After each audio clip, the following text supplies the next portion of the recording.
All right, so we just got out of Terminator 3 again. Dark Fate? Yeah, Starfleet. I would I would put this as number 3. I mean, even though we had Rise of the Machines, which I don't know, it's been so many movies, man. It's like this is a watered down franchise. You just don't know what to do. But I feel as though I'm gonna jump in. Not really spoiler alert. He's gonna be filling you in on it. Yeah. I feel as though this should have been the third one. If they should have ended at 2 and left it alone, it would have been fine. But if you wanted to go with 3 and make this your third one, this is the perfect ending. Really? Oh, would you rather? Oh, John's in the bunker with Claire Danes. Yeah, that sounds a hell of a lot of good. You know what? Personally, I'll say this. Of the entries, there's obviously Rise of the Machine. Then after that, it was Salvation. And then we don't mention Genesis and then Dark Fate. Now, I'll say this. I think Salvation had the best premise because it was just executed poorly. I think that the third entry should have been, like, hey, this is the distant future, and it is the story about how we get Kyle Reese to 1984. Personally, I think that should have been it, but I think the downfall for Salvation was the fact that they had a bigger name star that should have never. I mean, Yeah. Christian Bale. You thought right there and then, why would you be handing him a franchise like this? Because you got to remember at the time his star was rising, and as you heard during the filming of the movie, his ego, the freak out. His freak out, his ego's too big. But is what it is. But now, here we are. I don't know how many years later from that one. Yeah, well, actually, I think it's been a full 10 years. Full 10 years? Full 10 years, yeah, because that came out in 2009. And I'll say this, Dark Fate, it is the most solid entry of Genesis Salvation, of like hey, this is actually the third, and Rise of the Machine. I need to really see Rise of the Machine, but I think it's the best entry. I need to see Rise of the Machine, but of those two, I know for a fact it's definitely the better of the two. My biggest problem, and since we're getting into spoilers, is that Judgment Day technically should have been the ending because they did everything they had to do. Miles died, so he sacrificed, and also Cyberdyne never became Skynet, and all the chips were destroyed. So for me, the biggest plot hole, and I heard this online. Let me also say this: when going into it, this part of the movie was spoiled for me. So I'm happy that I went in, so I didn't have that shock value. John Connor dies in the first 3 minutes, if that. He's at a bar with his mom. Terminator, the T-800 just comes in, bop, done. I mean, I'm going to laugh my ass off because everyone talked about how Edward Furlong was going to be in this movie. Yeah. And I thought, we're going to see what he looks like now. I mean, he doesn't look his best, but it's tough because it's like they aid. I don't know, because this de-aging technology. I thought the de-aging looked good on both him and Linda Hamilton. Yeah, but when he was dead, it wasn't him. It was some other kid. You can make it out easily. Well, that's what I was saying. What a cheap way to promote the fact that Edward Furlong's back. It's just he technically, they could have used stock footage if they really wanted to. But, I mean, it is what it is now. I mean, but I think that's something. You really don't need, to be honest, as much as this franchise is, destroyed. You really didn't need John. If they killed John off, you just like it proved in this movie. Future finds a way to move on to the next person. Oh, Ian Malcolm, life finds a way.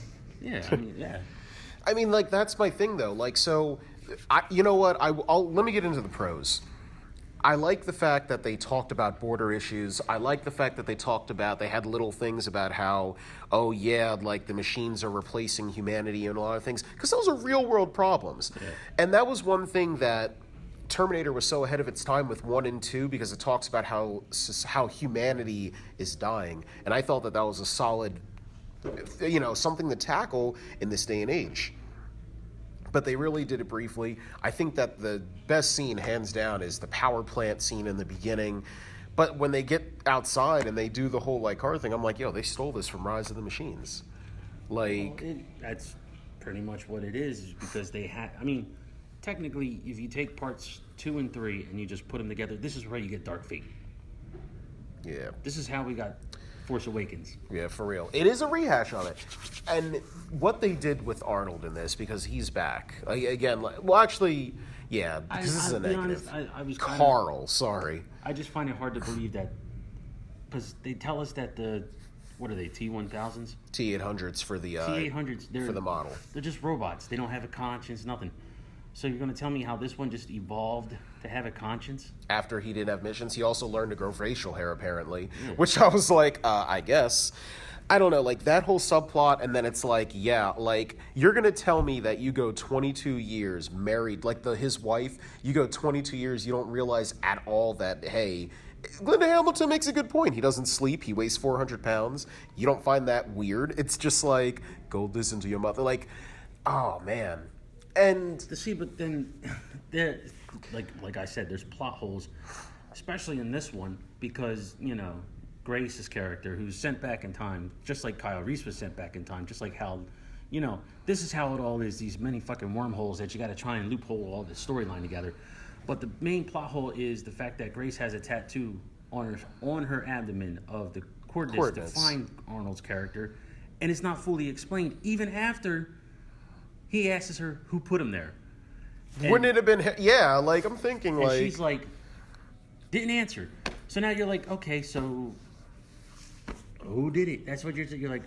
But just like the sequel that will never happen. I hope it never happens, because I'm telling you right now, I can't go through no more of these, man. This is the last one. I'm hoping it's the last one. I'm glad that Fox owns it, which means Disney owns Fox, and if this is it, this is it. I'm happy about it. Like, I'll say this, a quote from Arnold: I will not be back. I hope I never see him again in this role. And look, Arnold's not terrible in the role. I think hands down, you know what? Linda Hamilton brought it. Her first entry when she came in, she was a badass, man. Like, she stole the show to me, Linda Hamilton. I'm telling you, I mean, I like this franchise only to a degree, but part of me really was hoping that the ultimate thing would have been like, oh, let's throw Stallone in as a Terminator.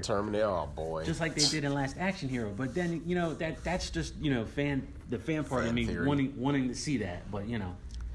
I don't know, like, and that's another thing too, like, I get the whole, like, my thing is that, like, it pretty much solidifies that Judgment Day doesn't matter. And you know what? I don't like that. I mean, if you're going to rewrite it, I think that the best, there shouldn't be either you should do the distant future, or they should be Terminator, just Judgment Day, and then that's it. Skynet is renamed again into Legion. I'm like, okay, like, they did the same thing in Genesis when it was called Genesis. Like, it's always going to be that inevitable thing.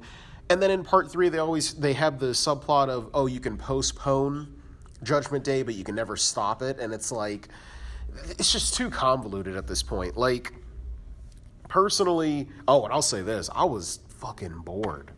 Like, I didn't get really bored with it. I mean, really? It's some parts were dull, but you know that is what it is. I mean, like, the action parts ramped up, but you know, you like you said, we've seen it before. Yeah, like, it's not like we didn't see this happen in part 3 and then, or in part 1, or in part 2. You know, things that look very similar. I know. I think they had like 3 climaxes. Like, it was just like, I'll give Tim Miller credit. Homages are nice.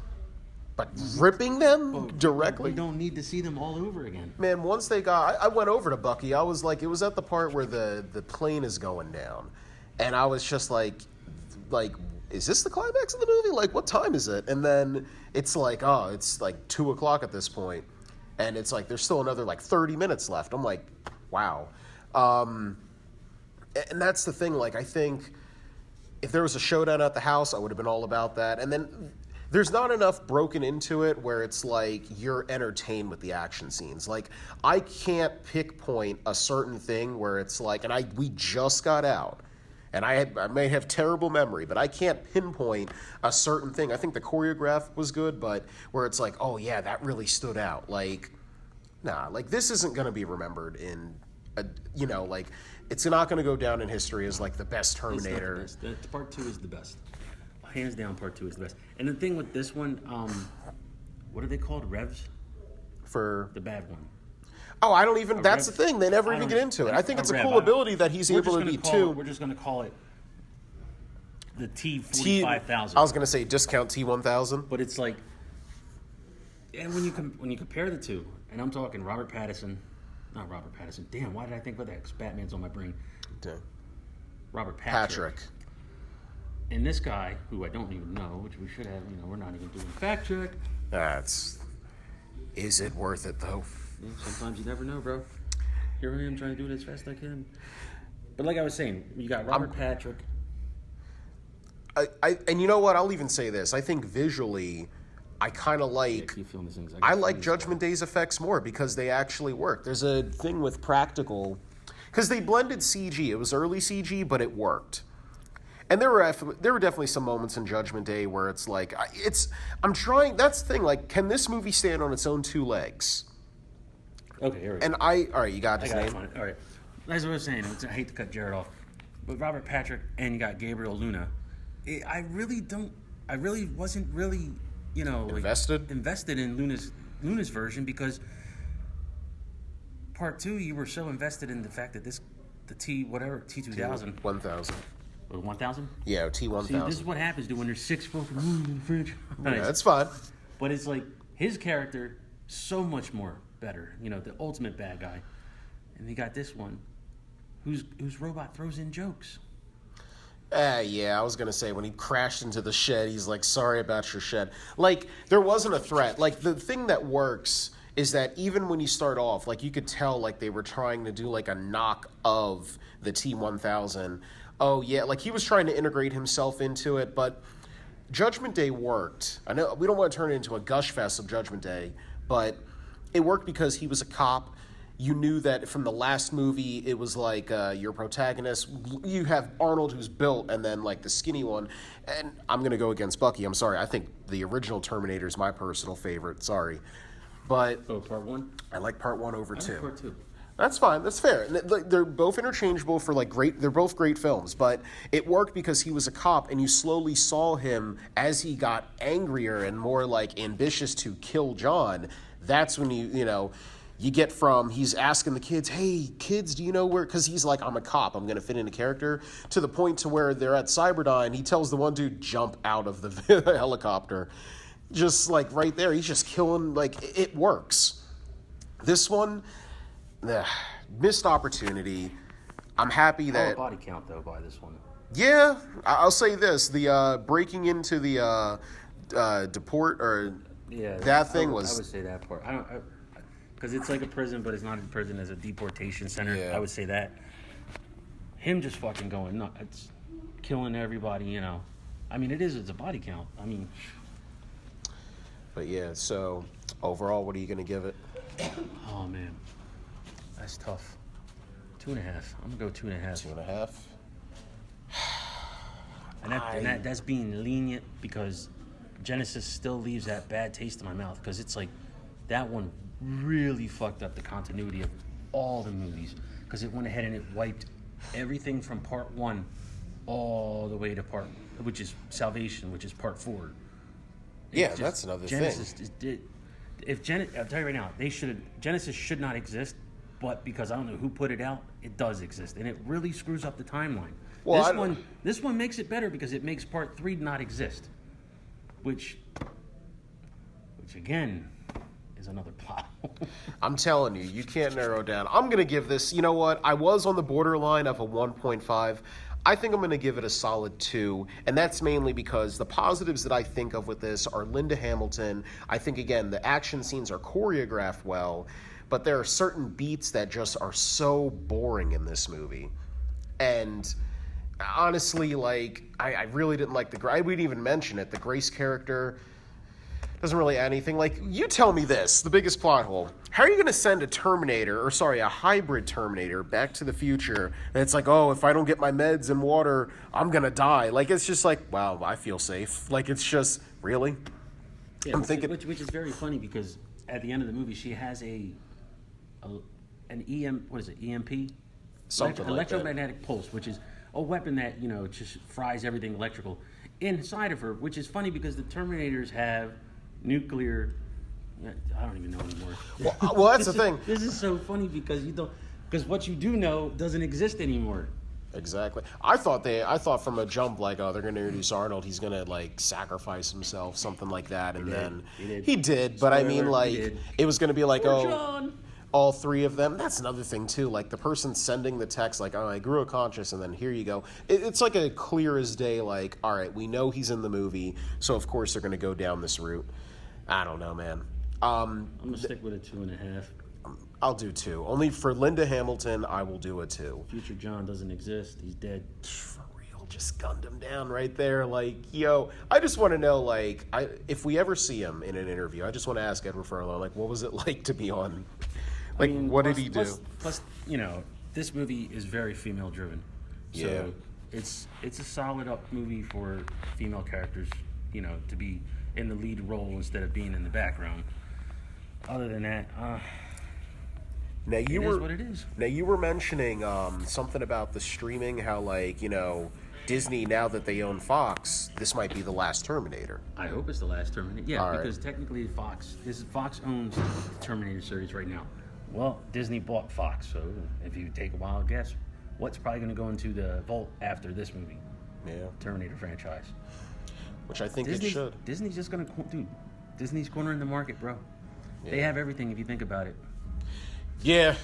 I mean, Hulu. And look, I'm not going to lie. I do have Disney Plus. I can't wait for a couple things that are on there. But Just wait. I think what? Jurassic Park is Fox, isn't it? no, Jurassic Park's Universal. Is Universal? Yeah. I got that wrong, so let's not say it. Well, I mean, I'm trying to think, because it's like Avatar. You know, Avatar's coming out who next wants year. those sequels? Like, but essentially, it's the fact of how the movie industry is going to be changing. It's the, like, you know, you have these franchises that they're kind of pickpocketing on, where it's just like Hollywood is now a bunch of franchises and remakes and rehashes, and the market is catering to the basic demographic, thinking that, hey, this is what we like.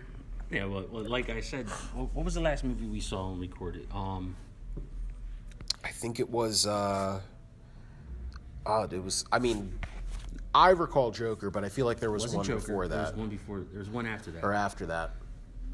It was a sequel. But like I said, this 2019, I feel as though we reviewed more sequels than we've Original movies. And that to me is a little sad. I also feel like because there's not enough leverage in the Hollywood industry. I know this is like a sidetrack thing, but because there's enough leverage and everybody's going to be streaming, this is what we're just talking about it. I think the movie theater industry is going to be dead within the next like 50 years. Like it's just going to be like home entertainment only, streaming only. Just watch the next generation drive-in. Calling it. I don't know. I'll kind of miss it because I like coming to this place. It'll be Sometimes I don't. I know. Do. It'll be a dark fate. Oh! See, we did tie it back. All right, until next time, this is Jarrett. Bucky. All right, until next time, we are out. Dun, dun, dun, dun, dun.